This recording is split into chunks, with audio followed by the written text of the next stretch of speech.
Peace. What's good? This is Mr. Mason here with another read aloud. Um, Before we get to our book, I want to just shout out to my Harlem Stars Negro Baseball League jersey as we are approaching the end of February, Black History Month. But we know that Black History is all year, 365. This year, 366 days. All right, so let's get into our book. Today we are reading Gabby's Fabulous Functions, and it's written by Carolyn Karanja, and it's illustrated by Ben Whitehouse. Let's get into it. What are functions? I'm interested in knowing that.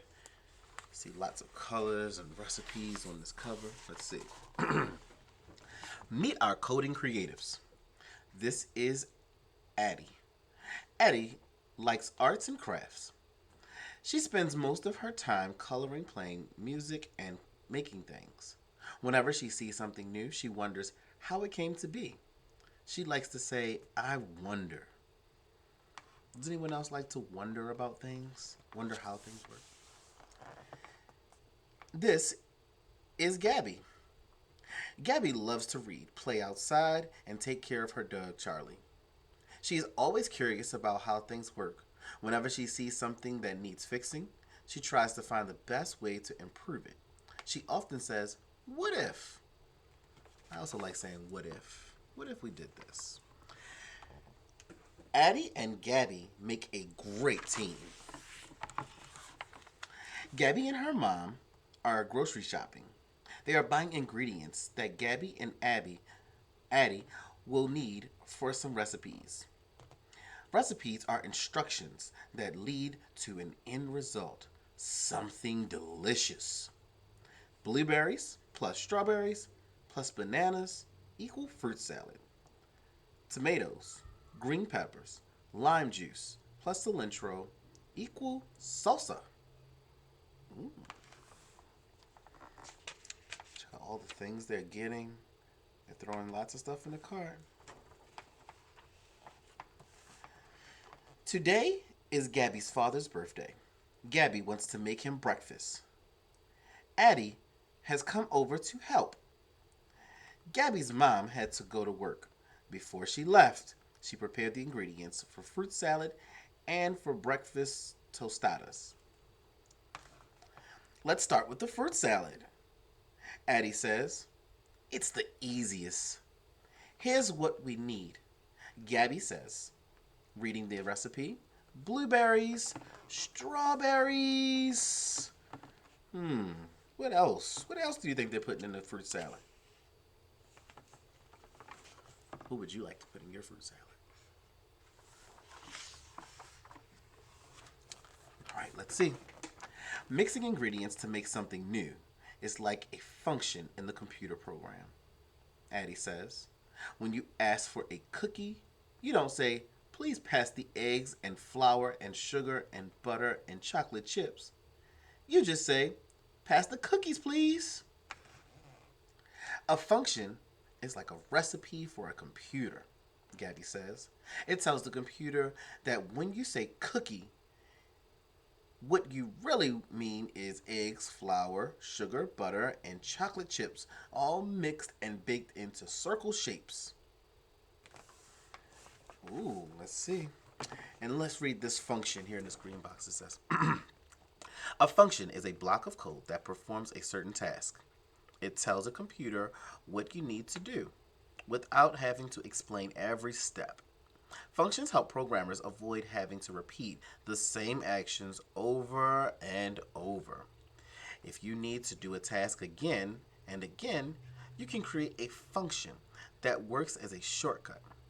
Functions have an input, like the ingredients, and an output, like the cookie. You should have saved that definition of functions in your brain. We're going to need it later. Instead of fruit salad, how about if we make a parfait? Addie suggests. What's a parfait? Gabby asks. It's made with yogurt, berries, and granola. Since we already have berries, we just need some yogurt and granola, Addie says. Gabby checks the refrigerator. We have those. Great! Addie says she puts some yogurt in a bowl and adds some berries. Then Gabby adds a sprinkle of granola. All done. Mmm, that parfait looks kind of good. I'm getting kind of hungry. Who else in this picture is getting kind of hungry?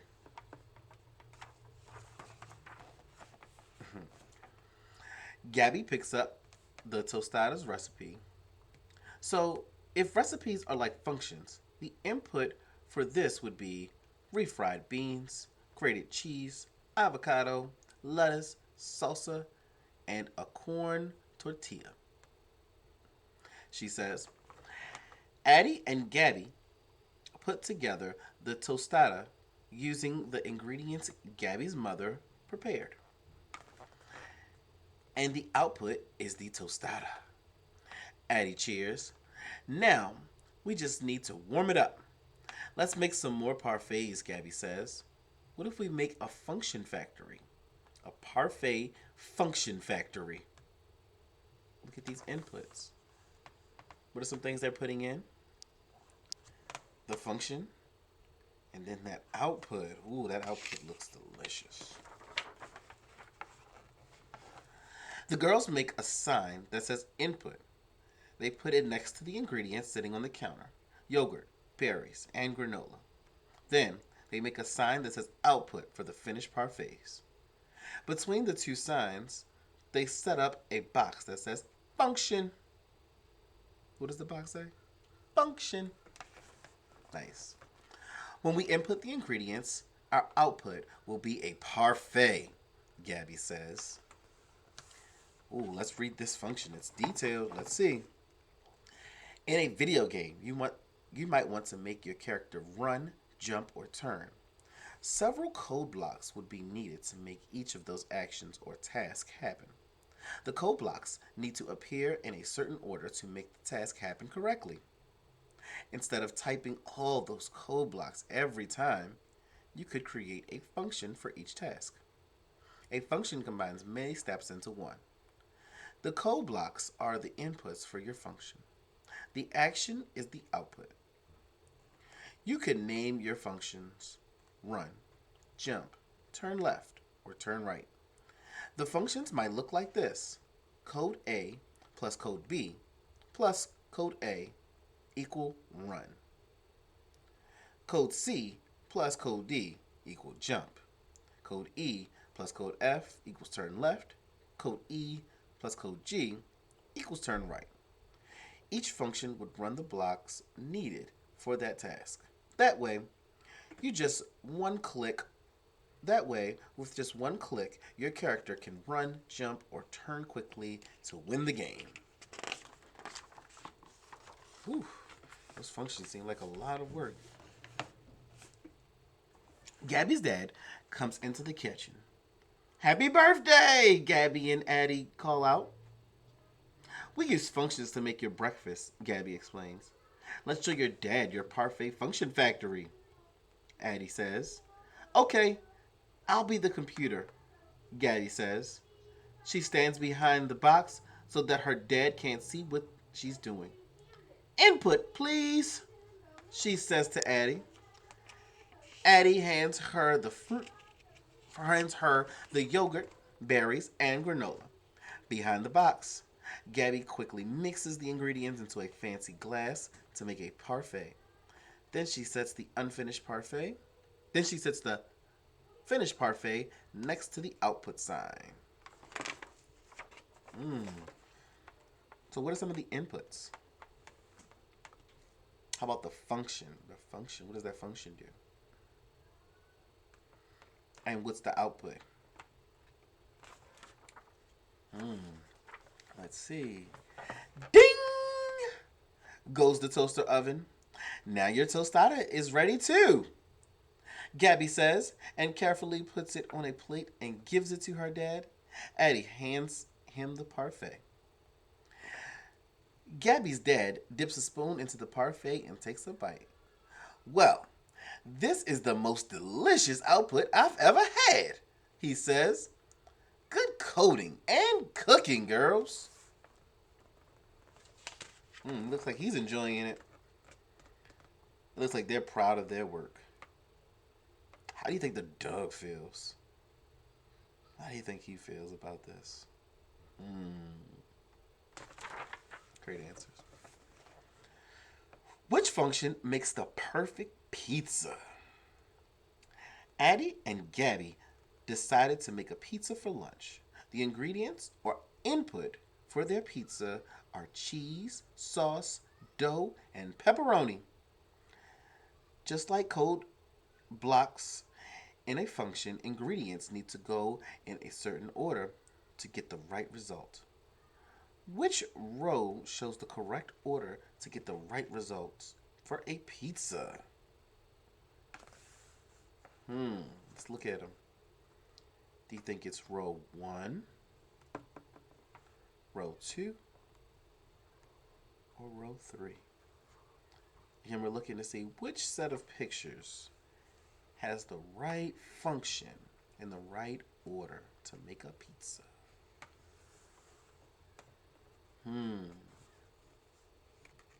Let's see.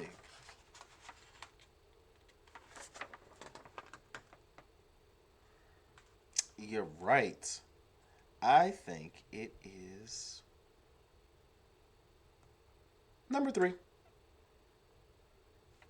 What do you think? Do you think it's number 3? Would you put the cheese and the tomato sauce and the pepperonis? What are you going to do with those things? Well, why do you think that your answer is right? All right. I'm going to read to you guys about the author. Carolyn Karanja is a developer and designer who is on a mission to increase accessibility and sustainability throughout technology. She enjoys figuring out how things work and sharing this knowledge with others. She lives in Minneapolis. That is the end of our book. Yay! So, did you learn anything about this functions? How many of you like to cook? Does anyone else like to make their own recipe functions where you're inputting something and then something else comes out? Does anyone ever bake the cake? Was it good? Did you try it? Did you eat it? Did you save me some? What about for breakfast? What are some breakfast things that you could use a function for? Where you're putting some ingredients in and something comes out. Let's see. Well, this morning I had the bowl and my milk and my cinnamon toast crunch and a spoon. I put all those ingredients together. What did I get? My bowl of cereal. Yes, it was delicious too. What about for dinner? All right, I want you to turn and talk. We'll talk to your teacher about what are some things that you can make. What are some recipes? What are some functions that you could create? Could you use their idea? All right. I look forward to seeing some of your ideas later on. I'll talk to you later. Peace.